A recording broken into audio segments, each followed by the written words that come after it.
I've been thinking about the ego a lot, and I've been thinking about perception a lot, and I've been thinking about the way we constantly are writing stories in our brain to try and make sense of the reality that we are living. But in that same breath, we are also creating the reality that we are living by writing these stories in our brains, whether it's good or bad. It does not matter. I feel high on life, high on possibilities. It's an immense feeling, you know? So the first part of this video just grew legs and walked away because I literally filmed this outside.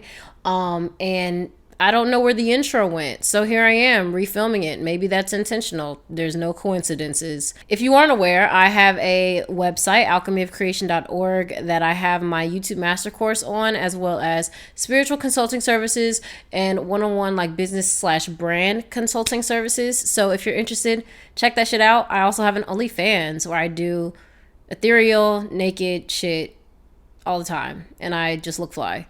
So anyways, today's video, I really wanted to talk about hyper independence and love, because I've been thinking a lot about love, within these past few weeks.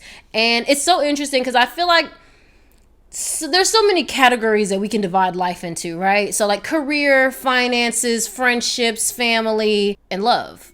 Probably more. I'm missing some for sure. But I feel like the love category for me has always been the category where it's like, oh, we just don't really talk about that. You know what I mean? Like we're not really going to concern ourselves with that. We're not really going to manifest and think too much about that. You see what I'm saying? Fairly recently, I've been like, I would actually like a partner? ? Yeah, I think I would actually like a partner. And so I was like, okay, Trin, like, let's sit down, let's talk about it. What do you want in a partner? And what would your manifestation look like? And why haven't you experienced the kind of love that you've always dreamed of before? Like, that's the really important question.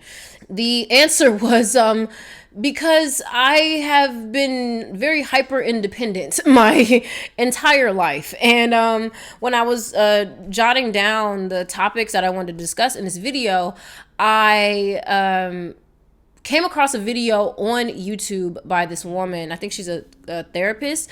I'll leave the link in the description, but she was spitting facts. And I was like, at some points I was like, she's entirely too loud right now because I'm relating too much to the things that she's saying. So I kind of want to start off by giving y'all an understanding of what hyper independence is and how it directly shows up in me. Cause this is where we got to start to really build the foundation onto something greater. She said, it is the drive to need no one and fear of depending on other people.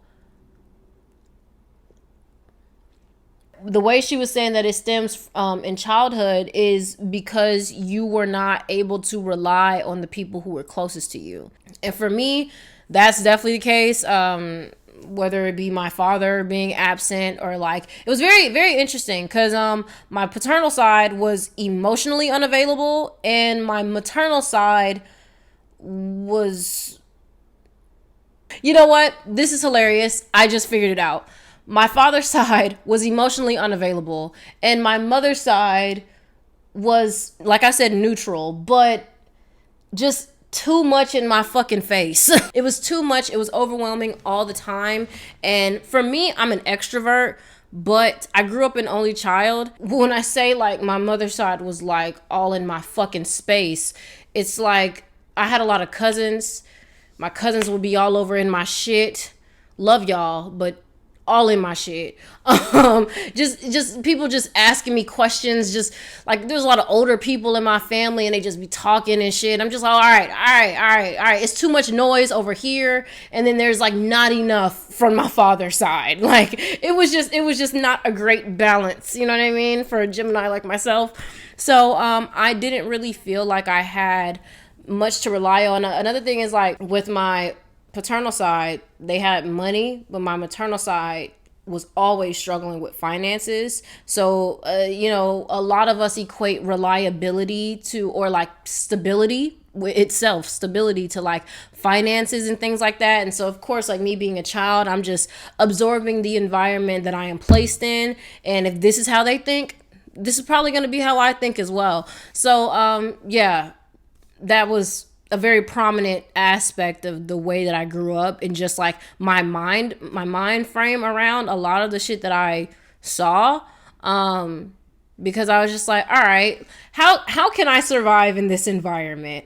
Okay, my paternal side doesn't seem to need much from me, but they kind of just want me to be like prim and proper and a good little girl, and fitting the narrative because my grandparents were preachers.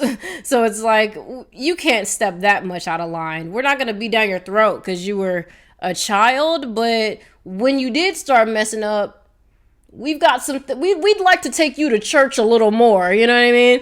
And my maternal side seems to want me in ways I don't know how to fulfill right now. So like I had a lot of like people pleasing tendencies growing up. Like that's how I was taught to like make people more comfortable, was to just be fucking nice. Compliant is the word I'm looking for.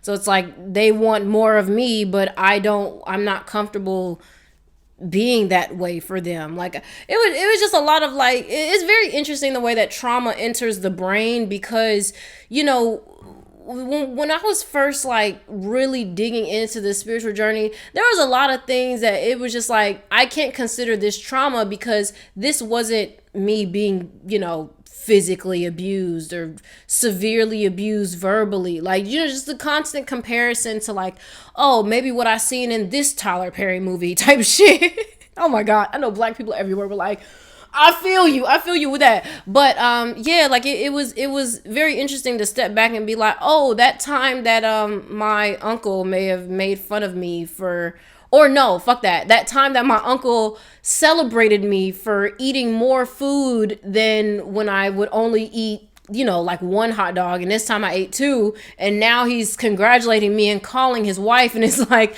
TT's actually eating. Like, oh, that was trauma as well. Okay. Can't rely on these people type shit. So a lot of my journey has definitely been like, hey, stop gaslighting yourself. That actually hurt your feelings. You know what I mean? So yeah, peeling back the layers of hyper independence regardless. So the next thing she also said was that it can be hard for these people to rest and to ask for help. I totally can relate on the asking for help shit and the resting shit. She also said that we tend to be overachievers. And boy, when I tell you, like, it's like, given the fact that I was taught that, hey, this is how you make this person proud. Let's just talk about my grades. I remember when I was in sixth grade, my first semester in sixth grade, I got my first report card and I had like A's, B's, and 1D. And I really did not care. I didn't think it was that big of a deal. But I remember taking it home to my mom and my older cousin. My cousin was like her mid-20s. And my mom was like, very disappointed. And I was like, I don't understand. Like, why are you disappointed? I just got a D. Like, everything else is fine. And she's like, well, you're supposed to get A's. And I was like, but you don't celebrate me that much. Like, you're like, okay, pat on the back when you get an A, but like, why is it not as big of a deal as, the D is, like, in a good way though, you know what I mean? And she was like, well, because that's what you're supposed to do. And I was like, okay, all right. Burying that down the hatchet, when honestly, if I knew what I knew now, I wonder how quickly I would have dropped out of school. But yeah, so like, it was like a lot of like me, like I feel like my whole life it's like me trying to run against the tides with like complying to this system, complying to whatever they say I am supposed to do. Because it's like, what happens if I don't do that? Like, what happens? It's just so crazy. Like, I be driving around the city and I'm just like, what, this shit look fake as hell. This shit looking fake as hell, bruh. Fake as hell. Like, I will just be chilling wherever and I'm just like, wow, like, I can't stress about forgetting to pay my car insurance. Like, insurance to me sounds like a scam. I'll have to talk about that another day. But I don't really understand a lot of the way that shit navigates. And honestly, I'm not meant to understand it. I'm meant to do my own shit. And so I think that all of this, I'm saying all this to say that this very much plays into my hyper independence. I'm sorry, I don't want to keep claiming it. Pretty much, it plays a lot into the hyper independent characteristic that I have, resonated with for a very long time. Another thing she said is that hyper independent people tend to be the strong friend. And when I tell you that was me, boy, that was me. My mom used to say that she didn't really understand why I used to befriend people that were, projects. She would say that a lot of my friends were projects. She's like, why is your best friend in 6th grade, like knocking on your window, like at 7 a.m. to sneak in and get ready for school? Like what is happening here? And I'm like, a lot of, I don't know, I've just always been seen as a person with a lot of wisdom and like a lot of like good advice to give other people. And so a lot of people seen that in me and initiated it out of me throughout our friendships, relationships, whatever dynamics that we had. And I knew that it was like a superpower, but at the same time, I was just like, this is just who I am, this is just who I am. But I did not have the ability to determine, boundaries within that. So it was like, oh, you need something? Yes, here you go. You need this? Yeah, here you go. You can come over this day at this time, X, Y, and Z. And I still have a lot of that narrative with me today. Especially something about my house, my home in particular, not even just this one, but all of the ones I've had before, like my home space. I've always had a bad habit of just letting too many people in my shit. Whether it be at the same time or at different times, didn't matter. Too many niggas in my shit regardless. Another thing she said is that they tend to experience extreme loneliness, self-criticism, and relationships that lack emotional intimacy. And it's not funny, but it sure is relatable. Oh my God. After really realizing and writing about my personal, beliefs surrounding myself and surrounding what love would be like for me, I knew that it was something that I really wanted to experience, but I had to then draw out all of the limiting beliefs that I had surrounding what it would be like to experience the type of love that I want. Because main thing is, I've never seen the type of dynamic that I would want to experience in a movie or on TV type shit. And that was where I had to acknowledge, I don't even know what I would want this to look like for myself. I don't even know what I would want a partner to how would I want the dynamic to flow? Because I view myself as somebody who I don't want to I don't want you to get too close to me. You know what I mean? You're gonna come over every day? Are we gonna talk every day type shit? I don't know about that. I don't know if I want to make that kind of commitment. You know what I mean? So I don't know. It was interesting to have to understand, hey, you don't even know what you want this to look like. So you can't ask the universe for something that you don't know what exactly it is or what it will look like for you. So yeah. So this was my introduction. Like I said, the rest of the video I had filmed a few days ago. So I'm just going to go ahead and transition on over to that right there. I don't know what side it'll come from. One of these sides. Another aspect of hyper independence showing up in me was me priding myself on not needing much from romantic interest. I can't even say partner, because these people were not my partners. They were just people that I would fuck sometimes, and I was going to say go out on dates with, but no, we really didn't do that. We would hang out, we would chill, hang, and vibe, but we wouldn't go out on dates. And I kept putting myself in situations where I was not receiving the love that I deserved. I wasn't even fucking with people who I'm I could do this long term with you. I wasn't even fucking with people like that. I really spent a lot of the time that I spent with romantic interest feeling let's have fun for now and not really think about the future, because I don't want to do this with you long term. Because there's so many other fish in the sea type shit. I just had a very, very short attention span when it came to the person I was with, and they would see me sometimes, and the other times they really wouldn't see me. Like, it was just a whole thing, bro. But I just knew that, like, a lot of the dynamics that I had, especially with men, would be we would chill, hang, and vibe type shit. And then I wouldn't see them for like a week. And then we would chill, hang, and vibe. I need to give y'all a little explanation as to why I keep saying chill, hang, and vibe, because there's a quick story behind it. When we went to Miami, as in me, AB, and Trey, if you haven't seen that video, you need to watch it. When we went to Miami, we kept asking AB. We talk about everything all the time. And so AB's like love life came up in the conversation, and we were like, nigga, you don't be trying to format friendships or relationships with anybody. Like, what the fuck do you even want in a partner? Because she a fucking Virgo, and you know, earth signs and water signs, they just be liking to be in relationships. So we was like, what do you want? Like, what do you want? What are you looking for? And she's like, well, you know, like, I would just like a girl to, you know, like, chill, hang, and vibe with, you know, like, we'll go on dates and, like, you know, talk, you know, often, and, you know, other times, you know, we'll just chill, hang, and vibe together. And I look at Trey, I said, what the fuck did she literally just say? Because she said a whole bunch of nothing.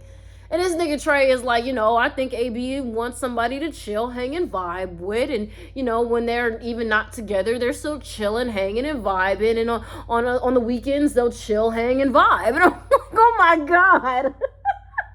So now that's a thing. Between us, where we're like, hey, you want to come over and chill, hang, and vibe? Trying to chill, hang, and vibe. Oh my God. I had to give the brief explanation. Another thing we've been doing recently is like abbreviating everything.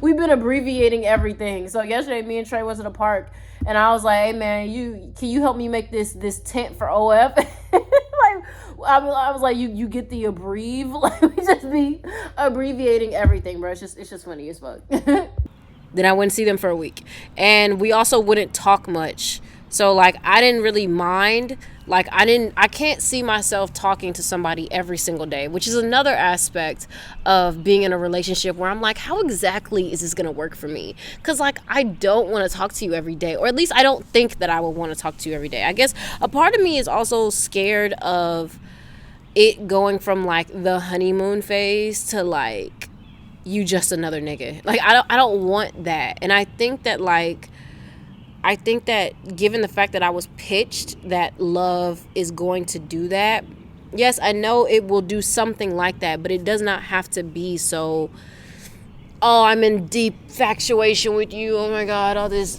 butterflies and X, Y, and Z, and then it just stops. Like, I don't think that is the reality of how shit will actually go, especially not for whatever I get involved with next. So yeah, in the end, oh, something that she said in the video too, I'll link the video down below. She said, on one hand, there's an innate need and want for emotional connection, and then on the other, there's a fear of it. I said, whoa, you're speaking a little too loudly. Like, once again, you're speaking too fucking loudly, because, like, that was exactly how I would experience it. Like, I would fantasize about being in a relationship and being with somebody and loving on somebody for, I don't know, typically I would just envision like sex and like doing drugs with people, which would be fun, because that's definitely one half of the relationship. But I'd also like to say that I think that was my vision of a relationship, because that was literally all I've experienced in the past. I didn't experience somebody taking me on my first date until I got into college. Like, people would be like, you haven't gone on your first date? And I'm like, no, like, no one's ever taking me out on a date type shit. And yeah, my first girlfriend in college did it. But with that being said, the narrative of my view on relationships, I'm like, oh, okay, like, we're just gonna chill, hang, and vibe. And I don't expect any kind of commitment from you, and you don't expect it from me, and we barely talk and we have sex. On the other hand, I'm like, so like, we're gonna sleep in the same bed type shit. Like, I'm gonna like wake up next to you type shit. Like, I don't know how I feel about that. And it's like I haven't even really authentically experienced it where it's been in alignment with me, like the person that I'm dating has been in alignment with me. So it's like I'm afraid of something that I haven't truly experienced to the fullest extent, the greatness of it. So I just need to calm the fuck down and to just like I needed to remove a lot of the films of the layers of perception that I had on what it's like to be in a relationship, which is a lot of another reason why I deleted social media. Video on that coming soon. It's actually called Stop Consuming So Much Media, and it's a documentation of like, this is like a week in for me for no social media, so I'm like literally vlogging it as we speak, so I'm excited to share that with y'all. But too much external perception all the time, I don't even know what the fuck I think personally. So that was a problem as well. So yeah, and I could go on talking about how hyper independent shows up in me, but I kind of want to talk about like my breaking point with it and still placing myself in the story of hyper independence, because that's another thing that I am letting go of, saying that I am certain things, like saying I have anxiety, saying that I am hyper independent, type shit like that. My breaking point is that, for one, burnout is not fun. I've already spoke about burnout. Like, Jesus Christ, I don't want burnout. Like I am practicing asking for help more recently, especially since I've moved into my new house. Asking for help, acknowledging that like I need help. I've also been experiencing a lot of rejection when asking for help, because I haven't gotten the types of responses you might, of course, want to get when you ask for help. I'm glad that I'm practicing asking for help, and I'm also grateful that I'm experiencing rejection, because it's just like, it's just something that I needed to face, because rejection is a way of life. It's just a part of life. It's not a way of life. It's a part of life. Also, I've had a lot of thoughts about the ego. I'm actually gonna read y'all something that I wrote, because I've been thinking about the ego a lot, and I've been thinking about perception a lot, and I've been thinking about the way we constantly are writing stories in our brain to try and make sense of the reality that we are living. But in that same breath, we are also creating the reality that we are living by writing these stories in our brains, whether it's good or bad. It does not matter. You're still writing the story. I was journaling and I realized...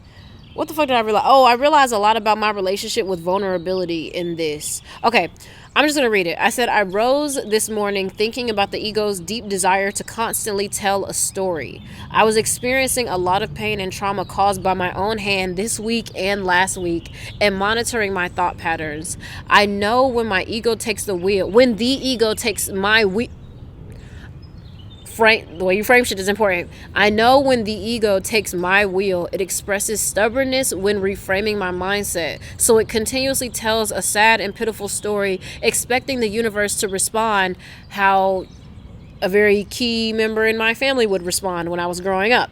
And this key member in my family would only really respond and show like empathy and compassion when I was expressing a lot of like sadness. So like I'd have to cry and to like be understood. As a young person, we don't know very well how to communicate, but I wasn't met with the, hey, let me teach you how to communicate. I was met with, I don't like the way you're communicating, shut it down. And from that, it basically told me, I want to read it exactly how I am, because I'm explaining it, but I really want to, because I think it flows better. I wasn't able to just express my emotions or be given grace when I wasn't putting myself out there in a super vulnerable manner.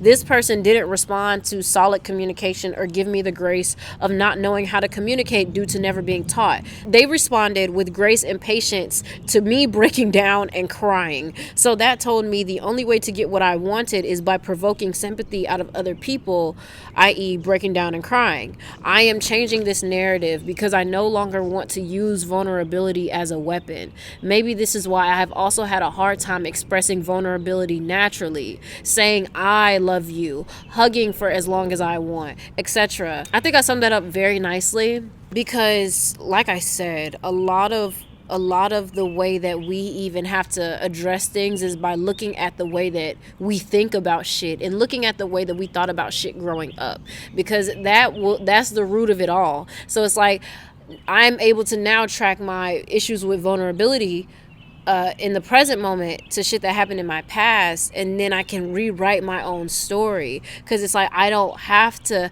the way that I did that for a long time. Like the only way that I felt like I'd be heard or listened to when I'm like breaking down on stage, I've written that in poetry. Like the only way niggas would listen to me is if I'm on stage like going off, like putting my heart and soul into a fucking poem. People who make you have to communicate like that are not worth your effort of communicating with anyway. So that's for starters. But yeah, and my vulnerability now, I'm a very vulnerable person. I think how, because it's honestly interesting. Like I said, saying I love you, something about the I and I love you. I can say love you, especially to like family, but when you want me to say I love you, I'd be saying that shit to Trey. I'd be like, I'll just text him and be like, miss you, or like love you. That nigga will be like, who misses me? Who loves me? I don't know who loves me. I don't know who misses me. And I'm like, shut your ass up. Like, don't make me get vulnerable right now, like, please. So I don't know, y'all tell me the science about that. I feel like one of y'all watching this video will know why we struggle to say I in the love you instead of just, you know, like love you. With that being said, I've decided that I want love. I've decided that I would like to experience divine, romantic, intimate, vulnerable partnership. Even when I'm saying that, I'm like, it's like swallowing something that a child made. Like, this is good. Fake eating. Like, like you can even see how I'm just like struggling to say this shit. I'm talking to a camera right now, like struggling to say, yeah, I want to be in a relationship. Like, like, oh my god, I'm fucking dramatic. But yeah, another thing is, like, fairly recently I had a very romantic encounter. Didn't have sex, but I had a very romantic encounter with somebody. And when I say fucking romantic, bitch, I'm talking sultry. Bitch, I'm talking like lit candles, rose petals type shit. None of that was involved, but like I'm talking like warm embracing for like hours on end. I'm talking like intimacy. I'm talking vulnerable conversation, hours and hours and hours on end. I'm talking like from 9 p.m. to 8 a.m. type shit. You know what I mean? Like, I'm talking intimacy. Okay. It was a very, very unique, one-of-a-kind experience. And I was like, you know what? I could so do this on a consistent basis. Like, if I could have a relationship with somebody built on a foundation as sturdy as this right here, ooh, bitch. You know what I mean? Like, ooh, bitch. Like, that is just... that's really where it's at. I was telling my friends about it, and they were like, bitch, I'm so happy for you, bitch. It was a what the fuck was that? What was that? Was that a bird? Oh my god, was that a bird? What the fuck was that? All right. Fear. That was real fear. That was fear. That was fear. Okay. Does that mean I need to start wrapping up the video? Jesus Christ. Yeah, Jesus Christ. That was fucking terrifying. Yeah, so yeah, like I said, I've decided that I want love. And I am eager to experience it. I feel like that'll open up like a whole lot of... I used to be super inspired to write about love in my poetry, but it was always like a very laying myself down on railroad tracks kind of love. It was very conditional is what I'm trying to say. It was not the shit that I am talking about, the shit that I would like to experience with divine partnership. So I'm ready to experience that. So I said it in my video. I said it in my video where I'm talking about not consuming so much media, but this one will probably come out before that one. So I'm just gonna tell y'all. Amid me deleting social media, this was not me consciously doing this. So don't fucking shame me type shit. A nigga downloaded Hinge. It was so funny because I downloaded Hinge just out of like boredom and loneliness, and then I was like, oh my god, I'm doing it. This is social media. Like, oh my god, I gotta get off of this bitch. It was so funny because I'm like, it was just like saying you're going on a diet and then eating pizza because you didn't realize that like pizza is like, you know, not healthy type shit. Like, it was like that. It was funny. But before I deleted the app, this person liked my profile. And do you know what they said to me? They said, you are prettier than the moon herself. I said, bitch, huh? I'm like, you stroking my ego real good. Like, you stroking my ego really well. You're doing a phenomenal job. Like, say that shit again. Like, I'm prettier than the moon herself?